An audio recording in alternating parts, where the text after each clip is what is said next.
You're about to watch a clip from the Videomaker podcast. To watch or listen to the full episode, click the link in the description. The 180-degree rule. This is I feel like a very abstract concept I never really knew about until, someone had to tell it to me in college, I think. But never noticed this when watching TV or movies or the like. But it's basically the idea that if you have two subjects, two human beings that are, working with one another, actually, you only need one. If you're doing any kind of directionality, you should imagine a line and never cross that line. So imagine you're watching a play on a stage. The camera should be like the viewer in the audience. The camera should never go backstage because perspective is flipped. Yeah. So I was trying to think of a good analogy for this, and I thought of one was you're watching a basketball game, and basketball's got bleachers all around. You're right at the middle line there. You're watching the game. One team goes left, one team goes right to score, right? They blindfold you. You walk around the stadium a bunch of times to confuse you. They sit you down just on the other side of the arena, and now they take your blindfold off. You're going to be kind of thrown for a second because you're like, well, no, I thought the red team was going right, and now they're going left. What's going, it's going to be really jarring. And I've actually seen this before watching a sports team a game. I think it might be like Olympic coverage of basketball or something where halfway during they change the directions of that they're playing. But if you weren't paying attention, you're like, whoa, why are they going to the basket over there? They're going to score on their own team. Yep. And so that can be an issue. So that's the idea here is just so the viewer doesn't go, well, wait a second, you were just going right, now you're going left. Yep. And I'd have to say one of the earliest things I ever shot, I had to figure this out. And it's just we have a video on this. It gets into really great detail so you can really understand this and breaking it down. But how I've always understood it is the camera is a person. I don't want to confuse the person. Mm-hmm. So I want to make sure that if one shot they're going right, that they're continuing to go that direction or whatever it is. Now, there's all sorts of ways to get across the line, get on the other side. But this is one of the biggest reasons why we have an establishing shot in a scene is to set the scene up so that the viewer gets acclimated to the surroundings so they know which direction is what. It's weird. It's jarring. We can't, there's no analog for this in real life, I guess, but it's something that you don't want to do, but it's something that like very quickly when you're editing, you'll be going like, oh crap. Yeah. So here's a simple way to, I don't know if you can imagine this. Maybe some of the folks that are watching this in video format can imagine this. Yeah. Chris and I are sitting here across a big table, and we each have a dedicated camera. In fact, to my left, there's a camera, and to Chris's right, there's a camera. Both of these cameras are on the same side of the table. And if the camera that's to my left was on my right, Chris and I would be facing we would be facing the same direction rather than looking at each other. And if you can imagine cutting back and forth, as we're having this conversation, it would just seem strange if both of us were looking left to right or both of us were looking right to left. Or even worse, we were facing away from each other. Yeah, especially like right now we have a split screen. So if I jump back and forth, you're going to be like, okay, he's on the left, he's on the right. He's looking off camera, he's looking to the center. That's one thing.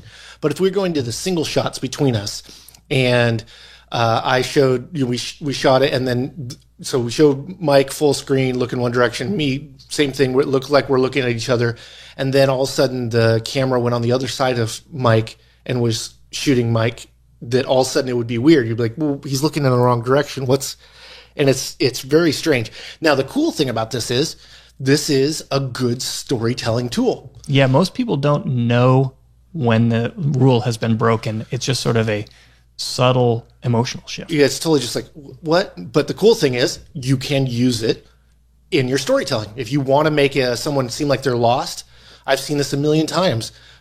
Don't follow the 180-degree rule, and it'll give the audience that same, like, should I have gone left? Would I have gone right? Well, wait a second. How many rights have I taken? It's that kind of awkward, weird feeling. So these are, we're saying these rules. These are things that, you should know about and you should understand the concepts of.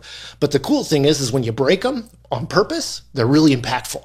Yeah. So, it's more of like, these are things you should understand about filmmaking and use them as you can to strengthen your story, whatever what that is. Maybe strengthening your story is going to be following the 180 rule, which I think is going to be majority of the time.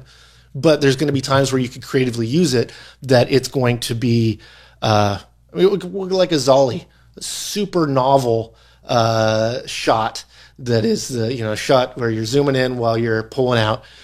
We watched about just our last podcast, 2 podcasts ago, we talked about it. And it's just you couldn't shoot a whole film with that. I mean, like the viewer would be sick. Same thing with playing with the 180 rule. You could do that. It'd be a big jarring movie. I think you could do a whole story where you're trying to do that. Maybe the person's got vertigo or something like that. But it is a very jarring experience. And like I said, we have a video about it, and I was watching it. I was reminded of some of these rules that are like, if you're actually planning out a scene, it's not terribly hard to understand and to just make sense of it. However, when you're like on location and you haven't planned it beforehand, it's really easy to screw up. And I've had times where, oh, cool, we'll just flop that shot. That works great, except for there's a stop sign in the scene, and now it says or whatever, however you say, stop backwards. Or you see a license plate backwards, or all of a sudden people are driving on the left side of the road, or the flag. No, that's reversing something. Anyway, you get my drift. Is like sometimes this can't be fixed in post-production, or if it does, like you're going to have to go and rotoscope that stop sign out, and then make it look like it's across the street. I mean, there's just lots of problems that you don't need to deal with. The rule of thumb really here is imagine a line and stay on one side of that. You can go 180 degrees, don't go 360. Yeah.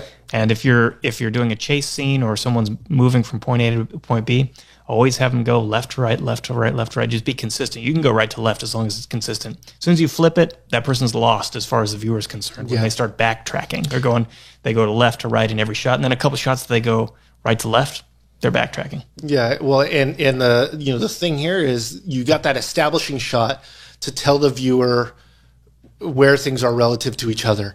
And then if you change directions, all of a sudden that's their sense of the situation has changed. Yeah. And so it's definitely something to pay attention to. And like Mike said, it really, you could just stay on one side and you'd be fine. Yep. I mean, the over the shoulder shots, talking to each other and doing that kind of stuff, just stay on one side of them and it's fine. It's a lot easier than moving the camera on the other side anyway. Yep. And if you do need to move to the camera on the other side and want to maintain consistency, there are ways to do that.